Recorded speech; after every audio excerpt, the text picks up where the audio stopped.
I'm Debbie Bell-Hosking for FinextraTV at Cybos 2025 in Frankfurt. And I'm joined by Nadish Lad, Global Head Product and Strategic Business Volante Technologies. And what better place than Cybos to talk about the ever-innovating world of payments and innovation. So welcome, Nadish. Thank you, it's my pleasure. I said it all there.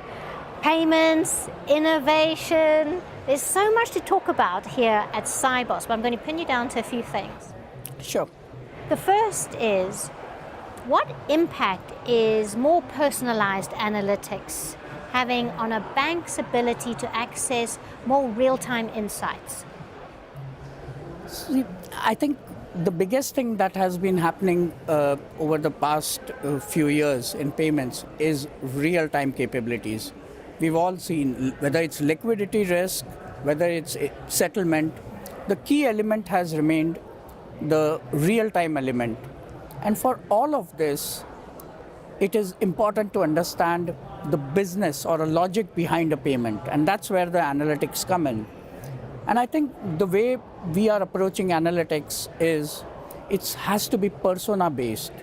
So the CFO would look at payments from a more personalized or more liquidity risk kind of an event, whereas you would have operations looking at it from more of exception handling and settlement kind of perspectives.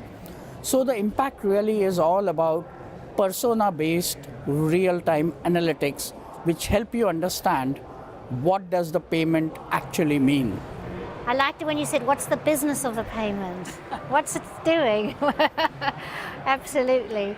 So, of course, we can't have a discussion about innovation without talking about AI. Now, I've been talking about AI for a long time. It's no longer a new topic. But what are the exciting new things you're seeing in terms of AI and finding the value? Yeah, from our perspective in Volante, I think everyone thinks AI is everywhere, we need to apply. But I think the key element is identifying the right use cases. So it's a start. As we all know, AI is growing by leaps and bounds. And the whole element that we are looking at is we have targeted a few sections within the payments lifecycle. So one section, for example, is all about exception handling. I think that's the most common use case. Everyone is looking at AI. The second element is around smart routing. It is how to settle the payment the most effective way, the cheapest, fastest, and so on. But I think there is also an important element, which is the regulatory element of the payment. So we are focusing on AI to manage the SLAs of a payment, and SLAs are pretty crucial when it comes to, especially to real-time payments. So from our perspective, we have zeroed down agentic AI for use in these three specific areas, and we will see a lot of progress in this over the next few months. And I think they will be interesting discussions to see how they evolve within themselves.